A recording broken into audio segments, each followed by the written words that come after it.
السلام علیکم ورحمۃ اللہ وبرکاتہ. بسم اللہ والحمد للہ وصلی اللہ وسلم علی رسول اللہ. تصوف کے آج کے اس حصے میں ہم جو ہائرارکی ہے، جو اولیاء یا جن کو ہم صوفیہ کہتے ہیں، مدارج، تو پہلے ہم یہ جانیں کہ ولی کس کو یا ولایت کس کو کہتے ہیں. تو اس میں دیکھیے کہ جو اگر آپ راغب اصفہانی کی کتاب پڑھو گے تو اس میں وہ لکھتے ہیں کہ ولایت اصل میں قرب کے لیے آتا ہے، جس پہ ہم پہلے ہی بات کر چکے ہیں کہ مطلب صوفیہ یہ اصل میں قربت الہی ہے، تصوف قربت الہی ہے.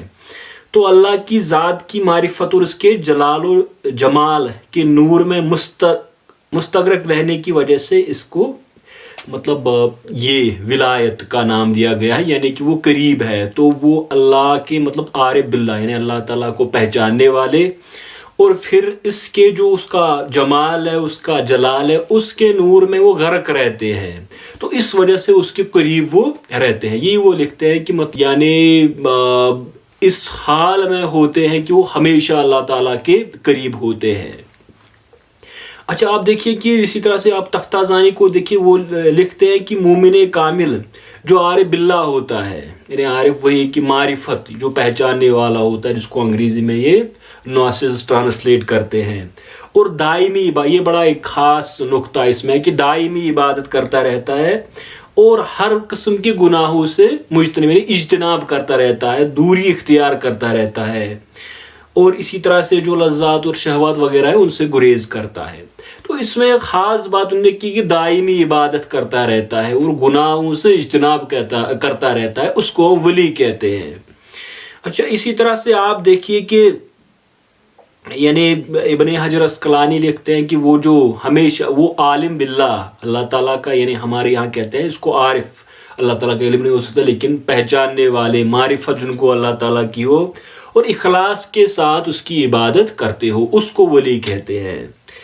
تو آپ دیکھیے کہ ایک اور جو اس میں مطلب یہ جو ہے کہ جو شخص جس کے کاموں کی اللہ تعالیٰ حفاظت کرتا ہے، یعنی کہ جو آدمی اللہ تعالیٰ کی عبادت کرتا ہو اور اپنے نفس کو وہ کسی بھی مطلب کسی بھی آن، یعنی کسی، اگر ہم اس کو کہیں کہ کسی بھی سیکنڈ کے لیے اس میں خود یعنی اپنے آپ کو اس میں نہ ڈالے، بلکہ ہمیشہ اللہ تعالیٰ کے لیے اس کا بالکل ہر لحظہ، ہر آن، یعنی ہر سیکنڈ اس کا اللہ تعالیٰ کے لیے ہو.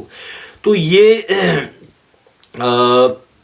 بلکہ مطلب ہمیشہ اپنے آپ کو ہمیشہ اللہ تعالیٰ کے جو سپرد کرتا ہو اس کو ولی کہتے ہیں. اور اسی طرح سے مطلب یہ جو اس رسالۃ القشیریہ میں ایک اور بات جو اس میں کہی گئی ہے کہ اللہ تعالیٰ کی مطلب عبادت اور اطاعت کو اپنے ذمہ لیتا ہے، یعنی جو ولی ہوتا ہے وہ بس اللہ تعالیٰ کی عبادت اور اطاعت اسی میں لگا رہتا ہے، اور اسی کے ساتھ مطلب تسلسل اس میں ہوتا ہے، یعنی لگاتار کنٹینیوٹی ہوتی ہے اور نافرمانی نہیں کرتا ہے. تو آپ دیکھیے اس میں جو ولایت میں بات تم نے کی ہے کہ جو لگاتار تسلسل کے ساتھ اللہ تعالیٰ کی عبادت کرتا ہو اور پھر گناہوں سے اجتناب کرتا ہو. اچھا، پھر اللہ تعالیٰ مطلب کا اس پہ خاص کرم ہوتا ہے کہ وہ اس کو بھی ہمیشہ اپنی ہی جانب لگا رہتا ہے، یعنی اس کو اپنی ہی جانب وہ اس کا لگاؤ رکھتا ہے کہ ہمیشہ یہ میری ہی اطاعت اور میری ہی عبادت میں رہے، اور اس میں درمیان میں کوئی نافرمانی نہیں ہوتی ہے. یعنی کہ وہ جو ایک غرق ہونا اللہ تعالیٰ کی اطاعت میں، اللہ تعالیٰ کی عبادت میں، اور پھر اس کا تسلسل ہونا، اس مطلب جو ہم اس معنی میں انہوں نے ولایت کو لیا ہے. تو اگر آپ اس کو علامات دیکھیں گے، وہ کہتے ہیں کہ شغلہ باللہ، کہ اس کے ساتھ یعنی اللہ تعالیٰ کے ساتھ اس کی مشغولیت ہو، ہمیشہ اللہ تعالیٰ کے ساتھ مشغول رہے، اور فرار ہو اللہ، کہ وہ اللہ تعالیٰ کی طرف بھاگے. یعنی ولی کی علامات جو قشیریہ میں رسالت، یعنی جو امام قشیری نے بیان کی ہے. اسی طرح ہم ہو اللہ، اللہ تعالیٰ کی فکر، یعنی مشغول بھی وہ اللہ تعالیٰ کے ساتھ رہے، بھاگے بھی وہ اللہ تعالیٰ کی طرف، اور اسی کے ساتھ ساتھ اس میں اللہ تعالیٰ کی ہمیشہ فکر لگی رہتی ہو. تو یہ ولایت کو آپ سمجھے کہ وہ یہی ہے کہ یہ قرب ہے جو معرفت کی وجہ سے اور پھر تسلسل میں، عبادت میں تسلسل کی وجہ سے ایک بندے مومن کو حاصل ہوتا ہے، اور وہ پھر اللہ تعالیٰ کا جو اس میں مطلب وہ نور جلال نور جمال اس میں غرق رہتا ہے. اچھا پھر اللہ تعالیٰ اس کو مطلب اس پہ کرم کرتا ہے اور اس کو ہمیشہ اپنے ہی جانب رکھتا ہے. اس مطلب کانٹیکس میں ولایت کی باتیں کی گئی ہے. تو یہ مقام ایک جو صوفیہ بیان کرتے ہیں کہ مطلب اس کو یہ اللہ تعالیٰ من جانب اللہ یعنی اللہ تعالیٰ کی جانب سے یہ ہوتا ہے. یہ نہیں کہ کوئی محنت کر کے وغیرہ وغیرہ، یہ جو اس میں ہم گریڈز پہ بات کریں گے. تو اب آپ دیکھیں گے کہ مطلب اولیاء کو عموماً دو طبقات میں وہ تقسیم کرتے ہیں. ایک ہے جس کو کہتے ہیں وہ اولیاء ظاہرین، یعنی ولی کی جمع اولیاء ہے، تو بالکل جن کو ہم دیکھتے ہیں، یعنی اولیاء جن کو ہم دیکھتے ہیں، جن کے پاس جاتے ہیں تو ان کا کمی ہدایت وغیرہ ہوتا ہے. پھر وہ دوسری اصطلاح اس میں استعمال کرتے ہیں کہ مستور، یعنی جو چھپے انسین ہو، جو چھپے ہوئے ہو، جو ہم کو دکھائی نہیں دیتے ہو، تو ان میں وہ تکوینی امور یعنی مختلف کام ان کو کرنے ہوتے ہیں. تو ان کے لیے ایک اور اصطلاح یہاں پہ استعمال کی گئی ہے رجال الغیب یا رجال اللہ، یعنی اللہ تعالیٰ کے جس کو ہم آدمی کہیں گے. رجال غیب کا معنی ہے تو انسین مین، یعنی جن کو ہم دیکھتے نہیں ہیں. تو یہ ایک اصطلاح اس میں بیان یعنی چھپے ہوئے ہوتے ہیں. یہ مردان خدا یعنی مردان خدا ان کے لیے استعمال کی گئی ہے. لیکن جس پہ میں بات کروں گا یہ ہم جو ظاہر میں اولیاء ہوتے ہیں ان کے لیے بھی استعمال کیا گیا ہے. تو اس میں عموماً ہمارے یہاں جو پہلا طبقہ اس میں بیان کیا گیا ہے وہ قطب یا غوث کا. تو اس پہ ڈیبیٹ ہے. کچھ کہتے ہیں کہ قطب اور غوث ایک ہی ہوتا ہے، اور کچھ کہتے ہیں الگ، جیسے حضرت امام ابن عربی اس میں لکھتے ہیں کہ یہ الگ الگ، یعنی قطب اور غوث الگ دو ہے. یعنی سب سے اونچا مقام قطبیت یا غوثیت، جسے غوثیت کبریٰ بھی کہتے ہیں. تو اب آپ دیکھیں اس میں کہ مطلب کچھ کہتے ہیں کہ یہ جو قطب ہے یہ اپنے وقت میں ایک ہی ہوتا ہے اور سب سے ہائیسٹ کیٹیگری یہ ہے، یعنی سب سے اونچے درجے پہ جو ہوتا ہے جس کو قطب، یا کچھ ہم نے کہا کہ کچھ قطب اور غوث کو ایک ہی مانتے ہیں.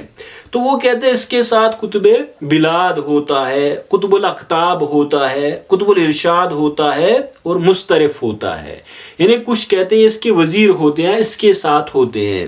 اور کچھ اس میں سے کہتے ہیں کہ اس کو قطب عالم یا قطب کبریٰ، اسی طرح ارشاد، مدار، اقطاب، جہانگیر عالم، یہ مطلب ان ناموں سے اس قطب کو جانا جاتا ہے. تو جو مدارج اولیاء یعنی اولیاء کی جو ہائرارکی ہے اس میں سب سے بڑا مقام جس کو میں نے کہا کہ غوث یا قطب، یعنی کچھ کہتے ہیں الگ الگ ہے اور کچھ کہتے ہیں ایک ہی ہے. تو ہم زیادہ تر اس کو سمجھتے ہیں کہ شاید غوث اور قطب یہ کس طرح حضرت پیران عبد القادر جیلانی کے لیے قطب ربانی، محبوب سبحانی، غوث الاعظم. تو آپ دیکھیے اس کے لیے قطب بھی اور غوث بھی استعمال کیا جاتا ہے. حضرت جنید بغدادی قطب کے لیے، یعنی جو ظاہر اولیاء ہے ان کے لیے بھی یہ ٹرمز استعمال کی جاتی ہے. تو اب اس میں ایک اور کہتے ہیں کہ جو غوث ہوتا ہے اس کے ساتھ ساتھ اس کے ایک مطلب دونوں اس کے ہاتھوں پہ ہوتے ہیں جن کو امامان امامان یعنی امام اور دوسرا امام. اس کے دائیں طرف ایک امام ہوتا ہے اور بائیں طرف اس کا ایک امام ہوتا ہے. تو یہ اس میں مطلب آپ دیکھیے کہ جو قطب یا غوث ہوتا ہے. اچھا اس کے ساتھ ساتھ ایک اور کیٹیگری یہاں پہ ہوتی ہے جن کو ہم کہتے ہیں بدلا یا ابدال. تو یہ بھی ایک بڑا مقام ہے اس میں، اور زیادہ تر اس میں یہ گیا ہے کہ یہ 40 ہوتے ہیں. کچھ روایات میں 300، کچھ میں 404، لیکن ہم سمجھتے ہیں کہ اچھا انگریزی میں جو قطب کا ٹرانسلیشن کیا جاتا ہے وہ کیا جاتا ہے پول یا ایکسیز، یعنی جس کے ارد گرد وہ گھومتے رہتے ہیں. یہ اپنے زمانے میں ایک ہی ہوتا ہے. پھر ہوتے ہیں ابدال یا بدلا جس کو سبسٹیوٹ ٹرانسلیٹ کرتے ہیں، یعنی وہ بدلتے رہتے ہیں، ایک جگہ سے جاتے وہ اپنی جگہ وہاں پہ ان کا ایک اور کھڑا ہوتا ہے. تو یہ 40 ہوتے ہیں. اچھا اس کے ساتھ ان کے دنیاوی کام ہوتے ہیں، یعنی آپ دیکھیے دنیا میں جتنے لوگوں کے کام ہوتے ہیں وہ ان کے سپرد ہیں. پھر ایک اور ہے جن کو کہتے ہیں نجبا. تو آخرت کی جو ذمہ داری ہے وہ نجبا کی ہے. عموماً کہا جاتا ہے کہ یہ 70 ہے، یعنی نجبا 70 ہے. اس کے بعد نقبہ ہے. نقبہ کی تعداد 300 ہے، یعنی یہ کیٹیگریز ہے اس کی. اچھا اس کے بعد جس کا ایک اور اوتاد، یعنی اوتاد کچھ اس میں کہتے ہیں کہ جو مطلب اوتاد ہے وہ ابدال سے بڑا ہوتا ہے. تو اوتاد یہ زیادہ تر کہا جاتا ہے کہ یہ جو مشرق مغرب شمال جنوب، یعنی 4 ڈائریکشنز میں یہ چار ہوتے ہیں، یعنی یہ جو اوتاد ہوتے ہیں یہ چار، اس کو انہیں والجبال اوتاد قرآن کی آیت سے اس کا، اور حدیث میں ابدال کے متعلق وہ ایک الگ بحث ہے، تو چار ہوتے ہیں۔ اسی طرح سے پھر اخیار ہوتے ہیں جن کی تعداد 40 کے قریب ہے اخیار کی، پھر ہے مکتوبان، یہ 4000 ہوتے ہیں۔ تو آپ جب اولیاء کو دیکھیں گے تو ان میں جو کیٹیگریز ہے وہ بالکل ایسے ہے کہ یہاں ایک غوث ہے یا کتب ہے، اس کے ساتھ پھر باقی کتب ہے، پھر ابدال ہے، پھر یہاں بدلا جن کو کہا جاتا ہے، پھر اس میں نجبا آتے ہیں، نقبا آتے ہیں، اسی طرح سے اوتاد آتے ہیں، اخیار آتے ہیں یا مکتوبان آتے ہیں۔ اچھا، ایک اور اصطلاح اس میں استعمال کی جاتی ہے، وہ ہے کہ افراد، یعنی افراد یا فردیت جس کو ہم کہتے ہیں، افراد اس شخص کو کہتے ہیں جو قطب عالم سے ترقی کرتا ہو اور پھر وہ فرد بن جاتا ہے، یعنی قطب عالم سے ترقی کر کے آپ یہ فرد بن جاتے ہیں، مقام فردیت پہ پہنچ جاتے ہیں، اور پھر وہ تصرفات سے کنارہ کشی، یعنی پھر وہ یہ کام جو ان کی دنیا کے جیسے یہ مطلب بدلا یا پھر آپ دیکھیے نجبا کی آخرت کے کام، ان سے الگ وہ ہو جاتا ہے۔ یہ ایک مطلب ایک کیٹیگری ہے۔ اس کے ساتھ ساتھ اور بھی بیان کرتے ہیں جیسے ملامتیہ، یعنی ملامتی سلسلہ ہے، یعنی وہ ایک کمال تک پہنچتے ہیں لیکن وہ ایسا دکھاتے ہیں کہ لوگوں سے ہمارا جو ولایت میں ان کو مرتبہ ملا ہو وہ لوگوں کی نظروں سے اوجھل رہے، تو اس وجہ سے ایسا وہ اپنے آپ کو دکھاتے ہیں کہ لوگ بالکل ان کی مذمت کرتے رہتے ہیں۔ جس طرح جو مجنون کا ایک واقعہ جس کو کہتے ہیں کہ ایک بڑے کمال کے بزرگ تھے، پھر انہوں نے اپنے ساتھ وہ قصہ لگا دیا، تو یہ ملامتیہ ہے۔ اچھا، ان میں ایک اور اصطلاح قلندر کی استعمال کی جاتی ہے، یعنی اس کے متعلق تو کہا جاتا ہے کہ ایک بڑا جو انتہا پہ یعنی منتہی درجے پہ جب صوفی پہنچتا تو وہ قلندر بن جاتا ہے۔ اسی طرح پھر جو گھومتے رہتے ہیں بالکل ایک جگہ سے دوسری جگہ، اور پھر وہ ایک طرح خاص کپڑے یا وہ مطلب وہ بالکل ایک بال نہیں دھوتے، جیسے مجذوب جو ہوتے ہیں، تو یہ ان کی ایک اور مطلب کیٹیگریز ہے۔ لیکن آپ دیکھیں کہ ولایت وہ ہے جو اللہ تعالیٰ کے، ولی وہ ہے جو اللہ تعالیٰ کے قرب یعنی قرب میں رہتا ہو، جو تسلسل کے ساتھ عبادت کرتا رہتا ہو، اور پھر جو مطلب گناہوں سے اجتناب کرتا رہتا ہو، اور پھر جو مطلب اللہ تعالیٰ اس کو اس کے نفس کے سپرد نہیں کرتا ہے، یعنی اللہ تعالیٰ خود اس کی نگرانی کرتا رہتا ہے جو ولی ہوتا ہے۔ یہ یعنی ایک تو بندہ خود یہ کرتا ہے کہ وہ بالکل اپنے آپ میں یہ تسلسل پیدا کرتا ہے اللہ تعالیٰ کی معرفت کا، پھر عبادت اطاعت کا، تو پھر وہ لگاتا رہتا ہے۔ لیکن پھر اللہ تعالیٰ یہ کرتا ہے کہ اس کو بھی تسلسل کے ساتھ اپنے ساتھ لگاؤ رہتا ہے، یعنی اس کو اپنے ساتھ لگاتا ہے، اور پھر اس کو اس کے نفس کے سپرد، یعنی اس پہ جو شہوانیت جو انسان میں ہوتی ہیں یا لذت وغیرہ، ان کے حوالے اس کو نہیں کرتا، بلکہ اس کو اپنے پاس یعنی ہمیشہ اپنے قرب میں رکھتا ہے۔ پھر اس کے مقامات ہے جس میں ہم نے بات کی کہ سب سے جو کیٹیگری ہے جس کو کتب کہا جاتا ہے یا پول جس کو، یا غوث جو میں نے کہا کہ کچھ کہتے ہیں ایک ہی ہے، تو پھر اس میں کتب میں نے کہا کہ کون کون سے نام، کچھ اس کو وزیر کے نام سے جانتے ہیں، اور کچھ کہتے ہیں کہ یہ مطلب مختلف کم سے زہاد ہوتے ہیں، عباد ہوتے ہیں کتب۔ اچھا، اس کے ساتھ ساتھ جو کتب ہوتے ہیں اس کے وزیر، اور غوث کے ساتھ جو امامان یعنی 2 امام اس کے ساتھ ہوتے ہیں۔ پھر ایک ہوتا ہے جو ان میں مطلب ہائرارکی میں تھوڑا نیچے آ جائے تو ان میں ابدال ہوتے ہیں، یعنی یہ بھی، اور کہا جاتا ہے کہ کچھ تو کہتے ہیں کہ یہ 7 جو اقالیم ہیں، یعنی جو زمین کے 7 حصے ہیں ان میں یہ 7 ہے، لیکن روایات میں 40 کا بھی آیا ہے، اور یہ دنیا کے کام کرتے رہتے ہیں۔ پھر نجبا ہے جو آخرت کے کام کرتے رہتے ہیں، ان میں 70 ہے۔ پھر نقبا ہے، ان میں 30 ہے۔ پھر اوتاد ہے جو 4 جو ڈائریکشنز ہوتی ہے، ایسٹ ویسٹ نارتھ ساؤتھ، اس میں 4 ہے۔ پھر اخیار ہے، یہ بھی اولیاء کی کیٹیگری ہے، اس میں 40 ہے۔ پھر مکتوبان ہے، اور یہ 4000 اولیاء، یعنی ان کی ہائرارکی ہے۔ اچھا، پھر ہم نے اس میں بات کی کہ فردیت یعنی قطب عالم سے ترقی کرتے آپ ایک فرد بن جاتے ہو، جس کو افراد جن کو کہا جاتا ہے۔ اور اسی طرح سے ہم نے بات کی کہ ملامت یا قلندر اور جو مجذوب ہے، تو یہ کیٹیگری یعنی اولیاء میں کیا کیٹیگری ہوتی ہے؟ سب سے اونچے پہ کتب یا غوث، پھر اس کے بعد جو آتا ہے ابدال آتے ہیں، پھر نجبا آتے ہیں، نقبا آتے ہیں، تو یہ ان کی کیٹیگری ہے۔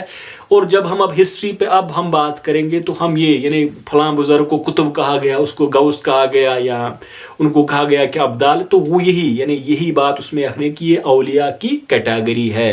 تو ولی وہی ہے جو یعنی غرق رہتا ہو اللہ تعالیٰ کی معرفت جس کو حاصل ہوئی ہو، اور پھر اللہ تعالیٰ مطلب جو اس کے نفس اس کے سپرد اللہ تعالیٰ اس کو نہیں کرتا ہے، یعنی بالکل ایک اذن الہی سے ہر کوئی کام اس کا ہوتا ہے۔ تو انشاءاللہ تعالیٰ اب ہم اصل میں جو تصوف کی بنیاد ہے یعنی اوریجن ہے، کیسے یہ شروع ہوا، کون کون سے صوفی، وہ اب ہم نیکسٹ پارٹ میں اس پہ بات کریں گے۔ تو آج ہم اسی پہ اس کو کنکلوڈ کرتے ہیں۔ وآخر دعوانا الحمدللہ رب العالمین۔ السلام علیکم ورحمۃ اللہ۔